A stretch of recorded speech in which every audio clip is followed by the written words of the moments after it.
यहाँ पे कंटेनर पे लगा रहे हैं रिफाइंड ऑयल। आप लोग घी भी यूज़ कर सकते हैं, लेकिन बहुत सारा लोग घी नहीं खाता इसलिए।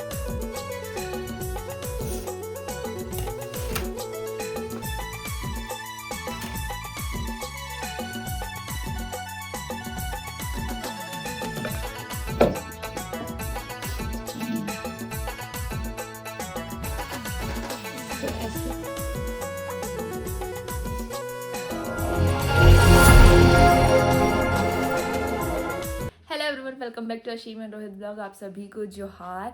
तो आज मैं आप लोगों को जो रेसिपी बना के दिखाने वाली हूँ, थंबनेल से तो आप लोगों को पता चल ही गया होगा। हाँ, ये बात है कि क्रिसमस बीत ये है, लेकिन उससे पहले भी हम लोग केक बना के लेके गए थे घर में। आप लोगों ने लास्ट ब्लॉग में देखा होगा। तो आज मैं शॉर्टकट तरीके से हम लोग केक बनाते हैं, तो उसका रेसिपी मैं आप लोग के साथ शेयर कर रही हूँ। बाकी सारा इंग्रेडिएंट तो वही है, लेकिन बनाने का तरीका थोड़ा अलग है कि थोड़ा ईजी वे में बन पाए। तो आज मैं वही आप लोग के साथ शेयर करने वाली हूँ, क्योंकि अभी मम्मी लोग भी जाएगी बेंगलोर, तो वहाँ पे भी सब कोई को देना होगा। यहाँ मैं रांची आई हूँ, तो फिर पहले का बना हुआ अभी 1 वीक हो गया, तो काफ़ी टाइम हो जाता है। तो अभी हम लोग फ्रेश बना के अपने आसपास नियर बाई के सभी लोगों को क्रिसमस के नाम से क्रिसमस केक डिस्ट्रीब्यूट करेंगे, अपने फ्रेंड्स वगैरह को। तो इसलिए आज हम लोग आने के बाद भी बना रहे हैं। तो उसका सारा तैयारी हो चुका है। कुछ चीज़ जो ज़रूरत है, तो वो चीज़ यहाँ पे मम्मी अभी निकाल के रख दी है, सारा मैदा वगैरह। तो अभी तो पहले हम लोग अंडे वाला केक बनाएंगे, उसके बाद बनाएंगे बिना अंडे वाला केक। तो आज जो मैं रेसिपी शेयर करूँगी वो तो फिलहाल अंडे वाले केक का रेसिपी शेयर करूँगी। बाद में फिर अगर कमेंट में आप लोग बताइएगा विदाउट एग वाला, अगर आप लोग को चाहिए रेसिपी, तो विदाउट एग रेसिपी भी मैं आप लोग के साथ शेयर करूँगी केक का। तो हम लोग जो केक बनाएंगे वो बनाएंगे ग्राइंडर में, क्योंकि उसको फेंटने में ही सबसे ज़्यादा टाइम लगता है। तो जो हम लोग केक बना रहे हैं वो 10 केक बनाने के टारगेट से बना रहे हैं। यहाँ पे लिए हैं 6 अंडा।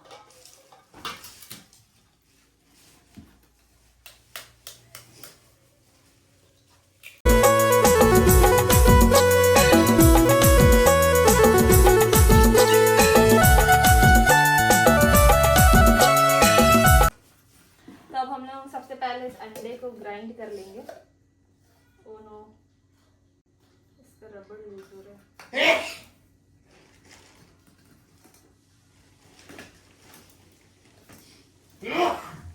तो अब इसमें हम लोग डालेंगे वेनिला एसेंस। मेरे पास 2 एसेंस है, एक वेनिला एसेंस है और एक पाइनएप्पल एसेंस है।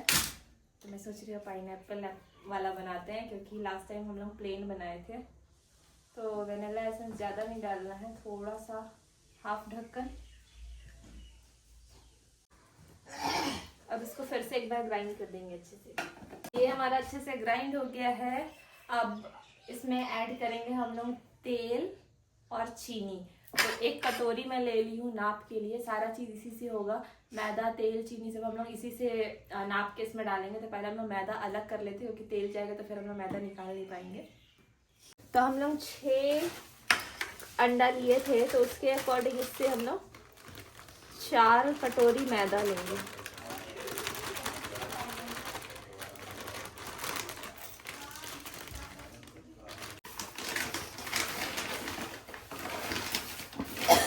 ये तो छोला चना है।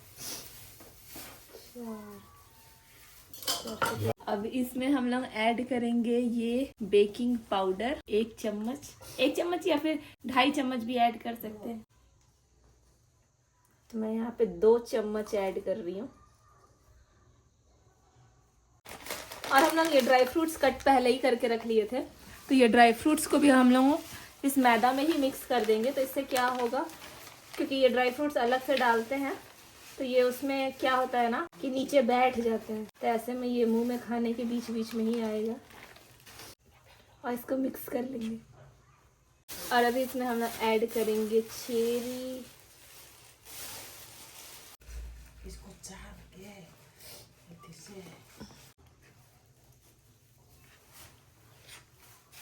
तभी हम लोग मैदा निकाल लिए हैं। तो इसमें अभी हम लोग ऐड करेंगे ये चीनी। तो जिस कटोरी से हम लोग मैदा नापे हैं, तो मैदा हम लोग लिए हैं 4 कप, तो उसका हाफ हम लोग को चीनी लेना होगा। तो 2 कटोरी हम लोग चीनी इसमें ऐड कर दे रहे हैं। और इसमें ऐड होगा अब 1 कटोरी तेल।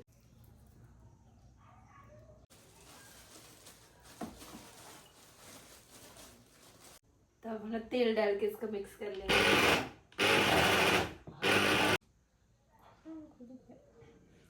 तो यहाँ हमारा बैटर मिक्स हो गया है पूरा। तो ये इसमें जार में भर जा रहा है, इसलिए अब हम लोग इसको एक कंटेनर में ट्रांसफ़र कर लेते हैं।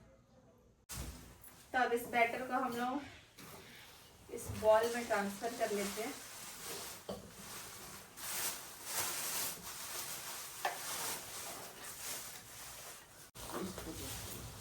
तब इसमें हम लोग थोड़ा थोड़ा करके ऐड करते जाएंगे ये मैदा।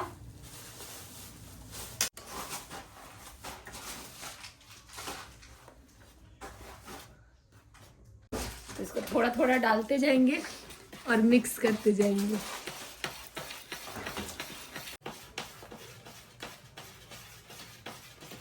सो गाइस बैटर तैयार हो चुका है। यहाँ मैदा हम लोग का खाली हो गया, सारा मैदा इसमें ऐड हो गया है। और मैं इसका कंसिस्टेंसी दिखाती हूँ आप लोग को। देखिए बहुत स्मूथली ऐसे गिरते जाता है। इट मीन्स कि ये रेडी हो गया है बैटर। अब हम लोग इसको कंटेनर में ट्रांसफ़र करेंगे। इसको कंटेनर में ट्रांसफ़र करके आप इसको कुकर में भी बना सकते हैं, अगर ओवन है तो ओवन में भी बना सकते हैं। फिलहाल आज थोड़ा हम जल्दबाजी में बना रहे हैं तो ओवन में ही बनाएंगे। इसको कुकर में भी बनता है, कुकर या फिर डेगची में भी बना सकते हैं आप लोग। तो अगर बोलेंगे तो मैं वैसा भी करके आप लोग को नेक्स्ट किसी ब्लॉग में दिखा सकती हूँ कि कुकर या फिर डेगची में आप लोग कैसे बनाएंगे, केक कितना टाइम तक रखना पड़ता है, क्या क्या प्रोसेस रहता है। तो यहाँ पे हम लोग ओवन को अभी प्री हीट के लिए छोड़ दिए हैं। यहाँ पे बेक पे है और 180 डिग्री पे इसको प्री हीट के लिए छोड़ दिया गया है। तब तक हम लोग करते हैं बैटर को कंटेनर में डालते हैं बनाने के लिए। तो यहाँ पे कंटेनर पे लगा रहे हैं रिफाइंड ऑयल। आप लोग घी भी यूज़ कर सकते हैं, लेकिन बहुत सारा लोग घी नहीं खाता है, इसलिए हम लोग रिफाइंड ऑयल ही यूज़ कर रहे हैं। तो जिससे कि बैटर चिपकेगा नहीं इस कंटेनर पे। तो चारों तरफ अच्छे से इसका ऑयलिंग कर लेंगे। तो इस सारे कंटेनर में एक साथ ऑयलिंग कर रहे हैं और सब को एक साथ ही बना, एक साथ नहीं 1 बाय 1 बनाया जाएगा, लेकिन कंटेनर सारा एक साथ ही हम लोग रेडी कर ले रहे हैं। उसमें बैटर भी हम लोग डाल के पूरा फुल रेडी कर लेंगे। बाद में कल हम लोग को ओवन में डालते जाना होगा, जैसे ही बन जाएगा बेक हो जाएगा उसको निकाल लेना होगा। तो यहाँ पे एक बार डालने से पहले बैटर को चला ले रहे हैं अच्छे से और फिर फिल करेंगे ये सारा कंटेनर।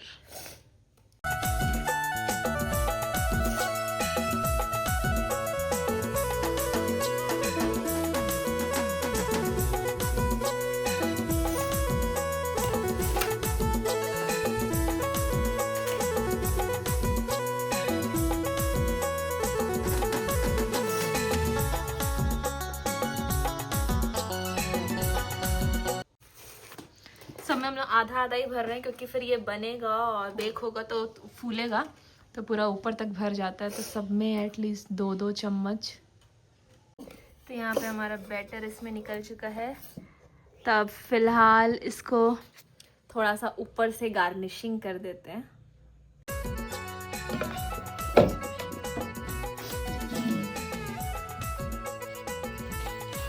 इसको ऐसे थोड़ा थोड़ा डेकोरेट करते जाएंगे। गार्निशिंग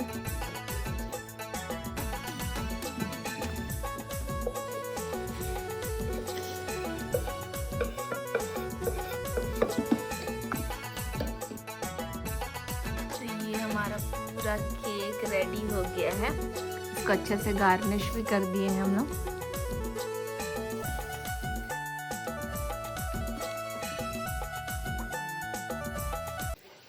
तो केक हो गया है रेडी, इसका बैटर पूरा रेडी हो गया है, इसको हमने गार्निश भी कर दिया है। अब इसका बारी है ओवन में जाने का। ओवन में इसको डाल के हम लोग 45 मिनट तक छोड़ेंगे 180 डिग्री में, और बेकिंग में होगा। तब चलते हैं, फटाफट से इसको डालते हैं। और पहले तो मैं दिखा चुकी हूँ, हम लोग प्री हीट कर चुके हैं ओवन को, क्योंकि उससे क्या होता है थोड़ा सा पहले से हीट रहेगा तो अच्छे से बनता है केक। तब रेडी हो रहे हैं। मम्मी इसको प्लेट में करते जा रही है कि 1 बाय 1 डालते जाएंगे, तो एक बार में 2 या 3 ही बनता है। तो नहीं चलो। तो यहाँ पे ओवन में इसको डालते जा रहे हैं। तो एक बार में मम्मी 4 बना रही है। और अब इसको ढक देंगे। काम बहुत है, देखिए मैं आटा गूंथ रही थी रोटी बनाने के लिए, नाश्ता बनाने के लिए मैं सुबह सुबह ही बना रहे उठे और सबसे पहले यही सब काम कर रहे हैं, क्योंकि जितना जल्दी होगा उतना अच्छा होगा। और इसको मम्मी अभी चढ़ा दी है यहाँ पे। ओवन स्टार्ट हो चुका है, आप लोग देख लीजिए, बेकिंग में है और 180 डिग्री में है। तो इसको हम लोग 45 मिनट्स तक छोड़ देंगे ऐसे ही। 45 मिनट में रेडी हो जाएगा और टर्न वाइज टर्न बाकी जो है इसको भी हम लोग बनाएंगे। ये देखिए यहाँ पे पूरा रेडी हो रहा है, केक आधा बन गया है। तो गाइस केक रेडी हो चुका है, मैं नहा धो के फ्रेश भी हो चुकी हूँ। यहाँ पे एक ट्रिप मम्मी चढ़ाई हुई है और जो बन चुका है वो केक मैं आप लोग को दिखाती हूँ। ये देखिए ये केक रेडी हो चुका है, ट्रिप वाइज ट्रिप बनते जा रहा है। तो आई होप कि मेरा केक का रेसिपी आप लोगों को अच्छा लगा होगा। ये थोड़ा सिंपल तरीका था जिस तरीके से हम लोग नॉर्मली बनाते हैं। बहुत सारे तरीके के केक बनते हैं और बहुत सारे लोग अपने अपने तरीके से भी केक बनाते हैं। तो ये जिस टाइप से हम लोग बनाते हैं वो उस टाइप से है। तो कोई ये मत बोलिएगा कि ऐसे बनाना चाहिए वैसे बनाना चाहिए, सबका अपना अपना तरीका होता है। तो जो केक नहीं बनाया है और बनाना चाहते हैं तो मैं इसमें क्वांटिटी भी बताई हुई हूँ कि कितना मैदा लगेगा, कितना चीनी लगेगा। तो आप लोग भी घर पे ट्राई करिए और खाइए और बताइएगा कि कैसा लगा कमेंट में। और अगर आप लोग को और इस तरह का वीडियो चाहिए फूडिंग से रिलेटेड तो आप लोग बताइएगा कमेंट में, मैं ज़रूर लाने का कोशिश करूँगी। और वीडियो अच्छा लगा होगा तो उसको लाइक करिएगा, शेयर करिएगा, सब्सक्राइब करिएगा। Bye bye.